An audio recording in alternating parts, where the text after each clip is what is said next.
मैं हूं गुलाम मुर्तजा, मोहम्मद वकास, मैं हूं गुलजार अहमद। आप देख रहे हैं GM authentic reaction YouTube channel. आप सभी दोस्तों का मेरे इस चैनल पर स्वागत है। अगर आप देखना चाहते हैं ऑथेंटिक रिएक्शन वीडियोस तो मेरे इस चैनल को सब्सक्राइब कर लें। उम्मीद करता हूं कि तमाम दोस्त खैर वफीस से होंगे। दुआ है कि आप हमेशा खुश रहें, यूं ही हंसते मुस्कुराते रहें। आज हम जिस वीडियो पर रिएक्ट करने जा रहे हैं, ये वीडियो है आलोक सर की।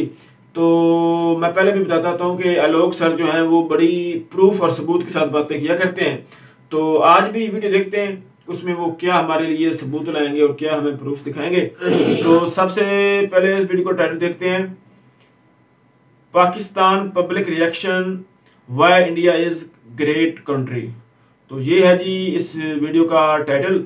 तो पहले वीडियो देखते हैं, फिर देते हैं अपना रिएक्शन। नमस्कार दोस्तों, डिफेंस डिटेक्टिव के एक और रिएक्शन वीडियो में आपका स्वागत है। तो आज मैं एक ऐसा वीडियो ढूंढ कर लाया हूं जो शायद आप में से बहुत सारे लोगों ने देखा होगा, लेकिन ये वीडियो है बेहद ख़ास। पहले आपको बताते हैं कि ये कहां से वीडियो लेकर आया हूं मैं। तो ये एक चैनल है जो है जिसका नाम है कैटलिस्ट रिकॉर्ड्स। तो ये वो चैनल है जिसका वीडियो मुझे मिला है, जिस पर मैं आज रिएक्ट करने वाला हूँ। करीब 59 के इसके सब्सक्राइबर हैं। और अगर ये मैं पता करूं कि कहाँ का चैनल है तो ये देखिए, ये ऑब्वियसली मुझे लग रहा है पाकिस्तान का है। देखिए हाँ, ये पाकिस्तान का ही चैनल है। लोकेशन जो है ये पाकिस्तानी बता रहा है। और ये बेसिकली पब्लिक रिएक्शन वीडियोस जो हैं वो करते हैं, यानी कि ये पाकिस्तानी लोगों से बातचीत करते हैं और इसमें इंडिया के बारे में बात होती है, मैक्सिमम इंडिया के बारे में बात होती है। तो इसका एक वीडियो है जो जिस पर मैं रिएक्ट करने जा रहा हूँ। वो वीडियो है, नीचे आते हैं, हाँ ये video, why is India great country, Bharat महान क्यों है पाकिस्तानी लोगों की ज़ुबानी। तो इन्होंने ये जो वीडियो बनाया है ये पाकिस्तानी लोगों की ज़ुबानी है। देखिए ये वाला वीडियो है। तो इसी पे मैं रिएक्ट करने जा रहा हूँ कि भाई पाकिस्तानी लोग ये क्या सोचते हैं इस पर कि इंडिया ग्रेट क्यों है। तो चलिए बिना किसी देरी के जल्दी से हम इंडिया को कम्पीट कर पाएगा आईटी इंडस्ट्री के अंदर। Not even 20 years or not even 30 years. India is way ahead. जब तक हम ये सोचते रहेंगे कि हम उनसे compete कर रहे हैं, I think we're fools.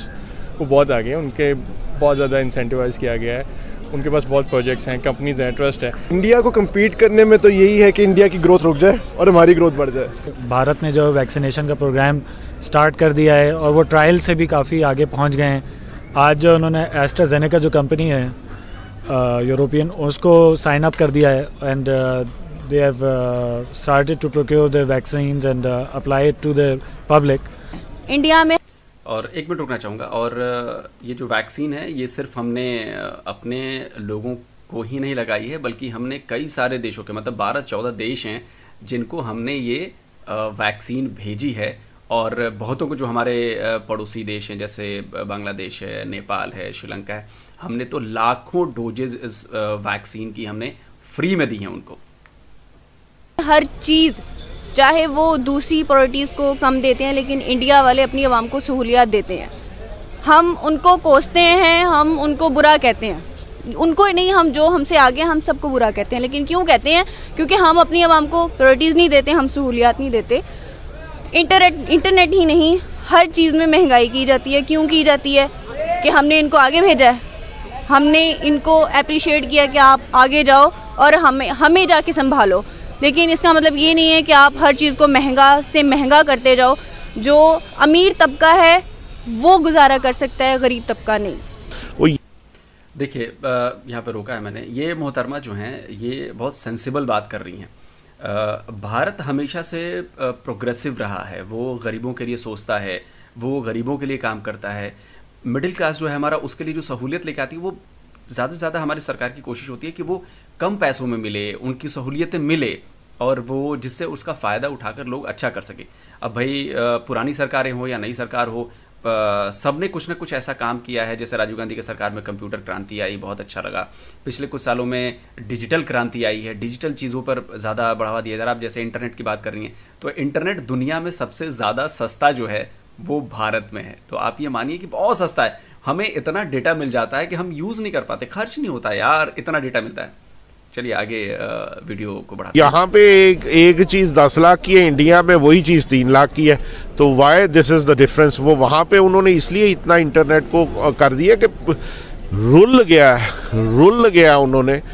और बल्कि मुझे एक याद आता है, मैं आपको एक और बात बता दूँ, आज से कोई 20-22 साल पहले जब वो इंडिया का कोई चैनल आता था, एक ऐड मेरे ज़हन में फंस गया कि एक बंदा वहाँ पे इंडिया का एक पान की दुकान पे बैठा हुआ है, तो 2 मियाँ बीवी उसके पास खड़े हैं, क्या वहाँ पे इंडिया के चैनल और वो पान ले रहे हैं। इतने में कॉल आती है, वो बंदा वो कहता है कि वो बंदा कहता है मेरा है, उसका नहीं होता फ़ोन। वो औरत कहती है मेरे वाला देखें, वो देखता है, कहता है ये तेरा भी नहीं है।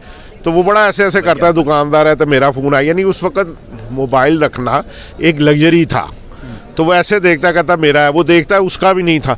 तो उस पान वाले के नीचे एक मुलाजिम बैठा होता है जो कत्था लगा रहा होता है पान को, वो उसका फ़ोन आया होता है। यानी कि वो दिखाने का मकसद ये था कि इट इज़ सो चीप कि ये एक बंदा जिसकी आमदन वहाँ पे शायद 50 रुपया रोज़ की हो, वो भी अफोर्ड कर रहा है। राइट, टेक्नोलॉजी के वेरी ट्रू। मैं आपको ये बता रहा हूँ कि मोबाइल वाकई लग्जरी आइटम हुआ करता था आज से 20 साल पहले। जब मैंने शायद पहली बार मेरे पास मोबाइल आया था, तब उस समय इनकमिंग कॉल के पैसे लगते थे आई थिंक 8 रुपये या कुछ ऐसे लगते थे। तो बड़ी मुश्किल से वो इमरजेंसी के लिए फ़ोन हमने रखा हुआ था, और बड़ी मुश्किल से, हालांकि बाद में धीरे धीरे इनकमिंग फ्री हो गई। उसके बाद इंटरनेट आया, इंटरनेट भी बहुत महंगा था। लाइक जैसे कुछ साल पहले 250 रुपये में 1 GB इंटरनेट मिलता था, इस समय 250 रुपये में सैकड़ों GB इंटरनेट मिल जाता है यहाँ पर। तो आगे बढ़ते हैं। इस बारे में क्या कहेंगे? इंडिया आगे हमसे, इंडिया आगे, जो आगे है वो बोलूँगा आगे है, जो नहीं है तो वो नहीं है। अगर इंडिया की बात की जाए, सबसे पहली बात तो वहाँ पे करप्शन नहीं है, ठीक है। और दूसरी बात, उनके जो पॉलिटिशियन है वो आपस। इन मोहतरमा की बात से मैं थोड़ा सा सहमत नहीं हूँ। करप्शन है, ऐसा नहीं है कि करप्शन नहीं है, लेकिन कम है। बहुत सारी चीज़ों में करप्शन पे कड़ाई की गई है। धीरे धीरे सुधार आएगा, क्योंकि जहाँ इंसान है वहाँ करप्शन है। तो करप्शन हमारे यहाँ भी है, ऐसा नहीं है। सच्चाई को स्वीकार करने में कोई बुराई नहीं है, लेकिन हम करप्शन को कम करने की तरफ, उसको ख़त्म करने की तरफ बहुत काम कर रहे हैं। ये जो डिजिटल क्रांति लेकर आए हैं, डिजिटली जो बहुत कुछ हुआ है, तो उससे बहुत हद तक करप्शन पर रोक लगी है। क्योंकि अब जो लेन देन है, बाकी सारी चीज़ें वो डिजिटल काम हो जाते हैं। लाइसेंस बनवाना हो, पासपोर्ट बनवाना हो, बहुत सारी अब ऑनलाइन हो गई चीज़ें। तो इससे रिश्वत की जो परंपरा है या जो रिश्वत की बीमारी है, वो धीरे धीरे ख़त्म हो रही है। में ऑनेस्ट है। देखिए मोदी जी की हुकूमत कितनी देर रही है? 15 साल। 15 साल में अगर एक बंदा भी आपकी मुल्क को ठीक कर रहा है, इतने आपका बजट, इकोनॉमी आपकी बेहतर हो रही है। इकोनॉमी सबसे ज़्यादा फॉरेक्स रिजर्व आपके आ रहे हैं, ठीक है। और आप अपनी फॉरेक्स रिजर्व तो आ रहे हैं, तो आप उसको कहाँ पे इन्वेस्ट करोगे? आप अपने मुल्क को खूबसूरत बनाओगे, ट्रेन बना रहे हो लोगों की सहूलियात के लिए, और जो ट्रेन पे सफ़र कर रहे हैं उनकी लागत कितनी है? आवाम को तो रिलीफ मिल रहा है ना, ठीक है। तो हमारा कंपैरिजन बनता ही नहीं उनकी ट्रेन के साथ। तो पाकिस्तान का रेलवे सिस्टम आप जाके देखो कितना गंदा है। अगर आपने फैसलाबाद आना है, सुबह 10 बजे का अगर आप टाइम लेके जाते हो, रात 12 बजे ट्रेन चलती है, उसके बारे में आपका क्या ख्याल है? वो लोग तो कोशिश कर रहे हैं, वो अपनी यूथ को पढ़ा रहे हैं, एजुकेशन पे तवज्जो दे रहे हैं, जिस वजह से उनकी जो यूथ है वो तरक्की कर रही है। और मैं तो इतना इन शॉर्ट ये कहूँगी कि हमारा उनके साथ रेलवे सिस्टम तो क्या, हमारी एजुकेशन, उनके साथ एजुकेशन पे भी कोई कंपैरिजन नहीं बनता। इंडिया ने दो कि मैं इतना ज़्यादा उसको नहीं करूँगा being a patriotic for Pakistan, लेकिन उन्होंने इस एरिया में अपना काम किया है। उन्होंने अपने इंस्टीट्यूशंस को स्ट्रेंथन किए हैं, उन्होंने अपने सिस्टम्स को स्ट्रेंथन की है, उन्होंने अपना जो पॉजिटिव इमेज है वो शो किया है पूरी दुनिया में। हमारे यहाँ आप जितने भी चैनल्स उठा के देख लें, I don't know there are more than 50 I think now. तो मामूली से एक इधरी लिबर्टी में खुदा न खासा कोई वाक़या होगा तो सारे चैनल्स आपको उसी को कवर करेंगे। बिल्कुल कहीं पे कोने पे एक आदमी एक पॉजिटिव मैसेज स्प्रेड कर रहा होगा, उसको कोई कवर नहीं कर रहा होगा। जिसको भी चाहिए कवर करना, वो यही इस नेगेटिव इमेज को पोर्ट्रे कर रहा होगा, उसी को कैप्चर करेगा। इट इज़ हाई टाइम कि हर कोई पॉजिटिव सक्सेस स्टोरीज पेश करे। इंडिया ने यह काम किया है। छोटे छोटे जो है उसके अच्छे जो काम हो रहे हैं, उसने पूरी दुनिया में अपने सोशल मीडिया के थ्रू उसने जो है शो किए हुए दुनिया को कि लोग it's a peace loving country. हालांकि बड़ा फ़र्क। अच्छा, हालांकि हमारी मीडिया भी बहुत बदनाम है इसके लिए कि किसी एक खबर के पीछे पड़ जाते हैं, लेकिन मैं कहूँगा कि हमने सक्सेस स्टोरीज़ भी दिखाई हैं। और ये बहुत अहम बात इन भाई साहब ने कही है, क्योंकि ये जो छोटी छोटी स्टोरीज़ होती है ना, जो सक्सेस स्टोरीज़ होती हैं, वो चाहे किसी भी फील्ड की हो, वो लोगों पर बहुत बड़ा इम्पैक्ट डालती हैं। वो लोगों को हौसला देती हैं कि नहीं यार, हम भी कुछ कर सकते हैं। और ऐसा हमारे देश में हुआ है। छोटी छोटी स्टोरीज़ हैं, भले वो सोशल मीडिया पे चल रही हो या मेन जो मीडिया है हमारी, उस पर चल रही हो, हमने सक्सेस स्टोरीज़ पर बहुत ध्यान दिया है, बहुत ज़्यादा ध्यान दिया है। इंडिया ने पिछले डेकेड में बहुत प्रोग्रेस की है as compare to Pakistan. Pakistan तो बहुत पीछे चला गया, अब तो बांग्लादेश से भी पीछे पाकिस्तान बहुत पीछे चला गया। जो करेंसी है हमारी, मेन रीज़न यही है कि उनका जो डॉलर है वहाँ पे 79 का है, हमारे पास ये 160 के पास है। तो प्रोग्रेस हम इम्पोर्ट नहीं कर सकते। अब ये जो गवर्नमेंट कहती है कि जी हम इंपोर्ट को डिस्करेज कर रहे हैं और एक्सपोर्ट को हम इनकरेज करना चाहते हैं, पॉसिबल नहीं है। जब तक आप लोकल मैन्युफैक्चरिंग नहीं कर सकते, आप इंपोर्ट नहीं करेंगे तो चीज़ें किस तरह से मैन्युफैक्चरिंग करेंगे, एक्सपोर्ट कैसे कर सकते हैं फिर आप? यानी यहाँ पे जो लोकल आप ज़राअत का चीज़ें हैं, आप ये एक्सपोर्ट तो नहीं ना कर सकते। बाहर से रॉ मटेरियल्स मंगवाएंगे, इंपोर्ट होगी तभी जाके आप एक्सपोर्ट कर सकेंगे। और जो तब्दीली हो रही थी, अगर हम मोदी को गालियाँ यहाँ बैठ कर देकर तसल्ली अपने आप को कर लेते हैं कि बहुत बेहतर कर रहे हैं, हम ये गलत करते हैं। मोदी बीइंग का हिंदू इंडिया को बहुत आगे लेके गया और बड़ा अच्छा लीडर साबित हुआ उनके लिए। हमारे लिए तो बुरा लगेगा हमें। और यहाँ पे जो जब से ये गवर्नमेंट आई है, एक टके की प्रोग्रेस नहीं हुई, कोई काम नहीं हुआ, कोई प्रोग्रेस नहीं हुई, और सिर्फ ये धूप सेक रहे हैं वहाँ बैठ के बनी गाला में। तो दोस्तों, ये था वो वीडियो जिस पर मैंने रिएक्ट किया, और मुझे उम्मीद है कि आप लोगों को भी ये वीडियो पसंद आया होगा। तो मुझे जो ये वीडियो देख के 2-4 पॉइंट्स मुझे जो समझ में आया है, मैं वो आप लोगों से शेयर करना चाहूँगा कि ये अच्छी बात है कि पाकिस्तान के लोग जो हमारे पड़ोसी हैं और कभी एक ही हुआ करते थे, उनको इस बात की जानकारी मिल रही है कि हाँ भाई, जो पड़ोस में हमारा भारत है उसमें किस तरह का काम हो रहा है। जैसे इंटरनेट की बात वो मोहतरमा कह रही थी, बहुत महंगा है। जहाँ तक मैंने भी रिसर्च की, इंटरनेट बहुत महंगा है वहाँ पे। हमारा इंटरनेट बहुत सस्ता है और इसका बहुत ज़्यादा असर पड़ा है, यहाँ के कारोबार पर असर पड़ा है, यहाँ की एजुकेशन सिस्टम पर असर पड़ा है। अब देखिए, जैसे लॉकडाउन था करीब साल भर से, तो पढ़ाई ऑनलाइन हो रही है, और ये इंटरनेट सस्ते होने की वजह से या इंटरनेट की स्पीड अच्छी होने की वजह से इसमें फ़ायदा मिला है। तो मुझे ये कहना है कि भाई, विकास पर हक जो है वो आवाम का होना ही चाहिए और सरकारों को इसके लिए काम करना चाहिए। हमारी सरकार भी कर रही है, पहले की सरकारें भी करती आई हैं, और मुझे लगता है कि इसमें बहुत तेज़ी आ गई है अब चीज़ों को। भाई, हमारे यहाँ की सड़कें आप देख लें, हमारे मतलब ठीक है, पाकिस्तान की जनता को भी इसका हक है, और मुझे लगता है कि पाकिस्तान की जनता को भी इसके लिए काम करना चाहिए। तो ये बात मुझे लगता है कि पाकिस्तान के जो लोग वीडियो में देख रहे होंगे, मैं ये कहूँगा ठीक है, आप हमें दुश्मन समझते हो, बहुत सारे ऐसे लोग भी हैं जो दुश्मन नहीं भी समझते हैं। हमारे यहाँ भी बहुत सारे लोग हैं जो आपको दुश्मन समझते हैं, बहुत सारे ऐसे भी लोग हैं जो दुश्मन नहीं समझते हैं। लेकिन देखिए, तलखी तो है दोनों देशों में, और तलखी है तो प्रॉब्लम तो होगी। लेकिन मैं कहूँगा कि नहीं, आप हमारे यहाँ जो अच्छा हो रहा है उससे आप कुछ सीखिए, आप वहाँ पर डिमांड करिए, और चूंकि जानकारी आप तक पहुँच रही है तो आप डिमांड करेंगे, आपका हक है तो आपको सरकार को देना ही पड़ेगा। तो मैं यही कहूँगा कि ये वीडियो बहुत अच्छा था, और इस वीडियो को आप लोग ज़्यादा से ज़्यादा शेयर करें, जिससे ज़्यादा से ज़्यादा लोगों तक पहुँचे और पता तो चले कि भाई वाकई भारत महान क्यों है। और मैं आपको बता दूं, भारत पहले से महान था, अभी भी है, और आगे भी बहुत ज़्यादा अच्छा होने वाला है, बहुत महान और ज़्यादा रहेगा, क्योंकि हम काम ऐसा कर रहे हैं, वो चाहे इसरो हो, चाहे हमारी अब वैक्सीन डिप्लोमेसी देख लीजिए आप, वैक्सीन हमने दुनिया भर में दी और आगे भी ऐसा होता रहेगा। तो इस वीडियो में फ़िलहाल इतना ही, और मुझे अपना कमेंट ज़रूर दीजिएगा कि भाई ऐसे वीडियोस में और लेकर आऊँ या ना आऊँ, रिएक्शन वीडियोस करूँ या ना करूँ, और अच्छा लगे बुरा लगे जो भी लगे आप कमेंट में ज़रूर लिखें, क्योंकि उससे फीडबैक मिलता है और मुझे अपने आप को सुधारने का मौका भी मिलेगा। नमस्कार, जय हिंद। तो जी भाई विकास जी, आज आप शुरू करेंगे कि आपको ये वीडियो कैसी लगी, जो रिएक्शन वीडियो है आलोक सर की, कि जो भी उन्होंने बातें की, पहले आज आप बोलेंगे क्या आपने इसके। नहीं, उनकी बातें कुछ ज्यादा अच्छी हैं, कुछ बुरी भी कर गए, ठीक है ना। बुरी भी आपको बताऊंगा और अच्छी भी बताऊंगा। आइए बताएं। अच्छी उनकी बताऊंगा। ठीक है, वो उनकी बात भी, हम लोग इंडिया को दुश्मन समझते हैं, वो भी कुछ लोग हैं जो हमको समझते हैं, कुछ लोग उधर से भी हैं हमको जो अच्छा समझते हैं। आपने सुना है कोई पाकिस्तानी भी है हमको अच्छा यानी कि अच्छी बात है, उनका कंट्री जो है ना तरक्की कर रही है, हम लोग खुशी है, ठीक है ना, ऐसी कोई बात नहीं है या आपको लगे भी हम जेलसी फील करते हैं, ऐसी कोई बात नहीं है। ये जो जिस वीडियो पे वो रिएक्ट कर रहे थे ना, ये एक पाकिस्तानी मीडिया की मतलब कि एक यूट्यूबर की कैटलिस्ट की ये वीडियो थी, उस पे उन्होंने अपना रिएक्शन दिया है। तो हमने वो जो रिएक्शन है मतलब कि जो वीडियो थी वो हमने देखी, तो उसमें जो पाकिस्तानी जो पब्लिक थी वो अपना रिएक्शन दे रही थी कि इंडिया जो है वो हमसे बेहतर है, वो तरक्की कर रहा है।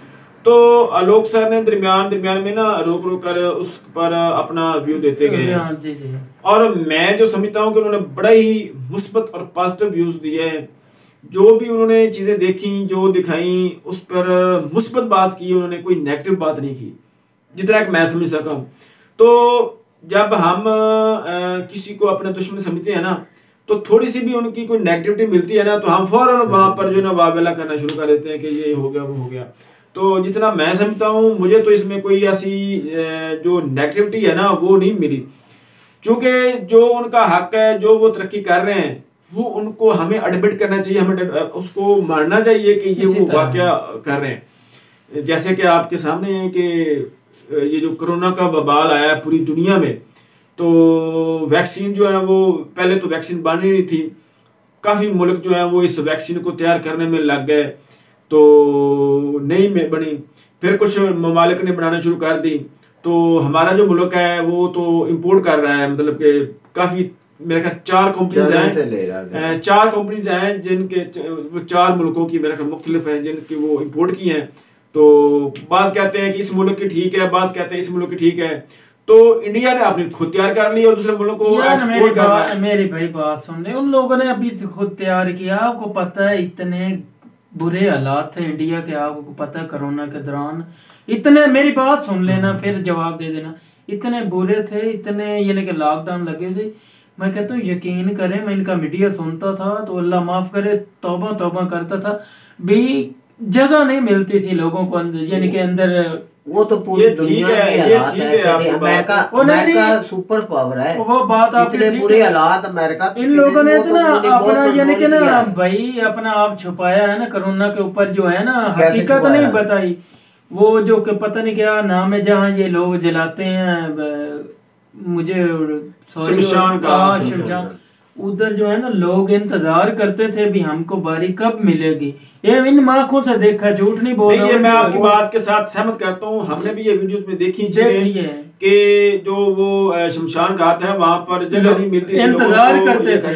लेकिन मैं जो बात कर रहा हूँ कि उन्होंने इस चीज को समझा, सोचा, उस पर मेहनत की, और अपनी जो घर की जो वैक्सीन है उन्होंने अपने मुल्क में जो है वो तैयार की। वो बात इस पर तो उसको क्रेडिट देना चाहिए ना, मैंने कंट्रोल किया। लेकिन यार ये भी तो बात है ना, पाकिस्तान के अंदर तो इस तरह के हालात नहीं ना है। आप पाकिस्तान के अंदर रह रहे हैं, इस तरह के हालात आपने देखे कोरोना के दौरान। पाकिस्तान में बहुत अच्छे यानी कि ना उन लोगों ने जहाँ यानी कि देखा ना अभी कोरोना वगैरह, स्मार्ट लॉकडाउन।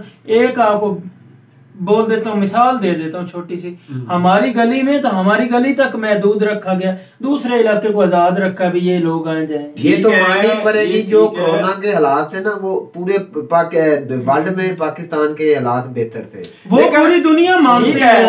यार मेरी बात सुनो, अगर हालात बेहतर थे तो इससे मजीद फायदा उठाना चाहिए था, मेहनत करनी चाहिए थी और कोशिश करनी चाहिए थी कि वो खुद इस पे रिसर्च करते, कोई वैक्सीन तैयार करते, मतलब कि दूसरे ममालिक से हमारे मुल्क में कम आफत आई है, लेकिन उसका फायदा भी तो उठाना चाहिए था कि खुद ये कोई वैक्सीन तैयार करते, जैसे वो इंडिया ने तैयार की और वो इंपोर्ट यार उनकी बातें जो है ना, मैं हकीकत है ये नहीं मैं तारीफ कर रहा हूँ, ऐसी कोई बात नहीं। उनके ज्यादा पढ़े लिखे लोग हैं, मानता हूँ। मैंने शायद पहले भी आपको वीडियो में बोला है भी, जो वो बाहर लोग जाते हैं ना यानी कि और किसी कंट्री में, वो जो है ना पढ़े लिखे जाते हैं, तो हमारे जो इधर पाकिस्तान के होते हैं जो बेकार होते हैं वो भेज देते हैं।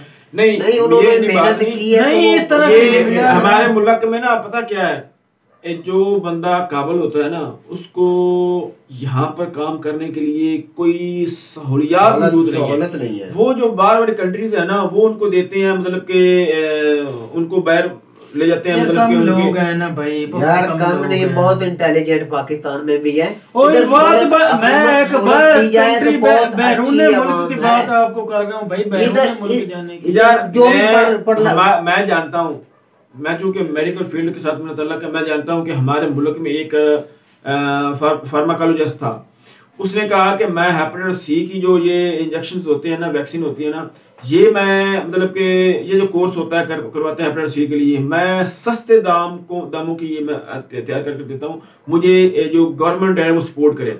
तो गवर्नमेंट ने उसको सपोर्ट नहीं की। उसके वजह पीछे क्या थी कि कमीशन जो माफिया है ना, जो बाहर से इम्पोर्ट से करता है, उसकी कमीशन खत्म हो जानी थी, उन्होंने उसको रिजेक्ट कर दिया। तो इस तरह के जो मामला हमारे गवर्नमेंट में है ना, ये जो काली भेड़ें बैठी हुई, जब तक ये ठीक नहीं होंगी तो तरक्की के बारे में हम सोच इसलिए नहीं सकते कि आगे किसी को कोई बढ़ने नहीं देता। जो भी कोई तरक्की की तरफ कदम उठाता है, उसको रोकने वाले काफी बढ़ जाते हैं अपने कमिश्नरों के अपने फायदे के लिए। जो भी मेरी बात सुनो, करप्शन के बारे में आप सुनी बात कि करप्शन जो है वो इंडिया में भी है और पाकिस्तान में भी है, लेकिन बात यह है कि कोई बंदा पहला स्टेप ले रहे उसको खत्म करने के लिए। जब हम पहला स्टेप ले लेते हैं ना किसी चीज के लिए भी, तो वो एक ना एक दिन वो हम सफर तय कर लेते हैं। जब हम स्टेप ही नहीं उठाएंगे ना, तो कोई मतलब कि सफर जो वो तय नहीं होगा। को हम यार वो इंडिया क्यों तरक्की कर रहा है, वो क्या मोदी साहब कितनी देर के ये निकाह हुकूमत में, आपको पता है? 15 साल हो गए। 15 साल हो गए। 15 साल में इंसान बहुत अच्छे काम कर सकता है, बहुत ज्यादा अरसा। इमरान खान को 3 साल 3.5 साल हुए, उनको खींचने वाले आपको पता कितने 4.5 साल हो गए, 6 माह तो रह गए सारे। 6 माह नहीं, काफी देर रहती, ज्यादा है, यानी कि 3.5 पौने 4 साल के करीब है, यानी कि 4 साल से कम है, अभी 1 साल कुछ माह। अच्छा चलो जितने भी हैं उनको 15 साल मिल जाए, मुझे उम्मीद है, मैं किसी की तो बात नहीं करता, मैं अपने आप की करता हूँ, मुझे उम्मीद है उसके ऊपर बहुत अच्छे हालात हो जाएंगे। पता नहीं, मुझे तो नहीं लगता कि हो जाएंगे। ये 4 साल में कुछ थोड़े बहुत हिंट्स मिल जाते ना कि इतनी मतलब कि हम ना ये स्टेप उठा लिया, पहला स्टेप नवाज शरीफ को बुला लिया, पहला स्टेप उठा लिया। अगर पहला स्टेप उठा लेते ना, तो फिर हमें चाहिए था कि हम इस पे दूसरा स्टेप भी रखते। पहला स्टेप ही अभी उठाने में इतनी देर होगी, 4 साल गुजर गए। तो इंडिया तो जी वाकई ग्रेट है। वो ग्रेट इसलिए है कि उनकी जो इकॉनमी है वो स्ट्रांग है। जब इकॉनमी स्ट्रांग होगी, लोग जो हैं वो उसको एडमायर करेंगे, उसकी सपोर्ट करेंगे। उसकी मोदी साहब जो पहले दफा आए थे, उसकी जो आवाम है उसने उसको साथ दिया, दोबारा सिलेक्ट किया, फिर दोबारा सिलेक्ट किया, और जब उनको टाइम मिल गया तो उन्होंने चीजें जो है वो बेहतर करनी शुरू कर दी। तो हमारे मुल्क में जो अब फर्ज किया खान साहब हैं, अगर ये 1 साल मेरा ख्याल में रह गया, अगर 1 साल में कुछ ना कुछ स्टेप उठा लें तो हो सकता है कोई आवाम इनको सपोर्ट करे, तो इनको अगले 5 साल मिले और ये कुछ ना कुछ कर सके। अगर ये कुछ भी नहीं करेंगे ना, तो मेरा ख्याल में आवाम इनको सपोर्ट नहीं करेगी, तो अगली दफा कोई और आ जाएगा, फिर वही रोना कि जो पिछली गवर्नमेंट थी। भाई मेरी बात सुन ले, आपको शायद पता नहीं है, तकरीबन दूसरा दिन है मंडी पावल दिन के अंदर उसने जलसा किया। ये बाकी सियासतदान क्या कहते थे, मरियम होगी या पीपल वाल्टी, ये कहते थे ये बाहर जाए और हेलमेट पहन के जाए, आवाम जो है इस तरह करे। यकीन करो आप, मैं आपको वीडियो दिखा दूंगा, मेरी बात सुनो, से मैं आवाम तक मुझे मेरी बात सुनो ना, क्या मतलब मोदी आवाम आ गई ना, मोदी में वो तो बोल रहे थे इनको कोई देखने तो नहीं आएगा, सुनने आएगा। मोदी, नरेंद्र मोदी में और इमरान खान में ये फर्क है, इंडिया की इकोनॉमी स्ट्रांग है, उस पर कर्जा नहीं है। इंडिया इमरान खान की फलाप का यही मतलब वो यार उनको हालात ही बड़े मुश्किल मिले हैं, अदा कर रहा है। उसकी इकोनॉमी ठीक है, वो उसने थोड़ा काम किया और वो बेहतर काम कर रहा है इस वक्त।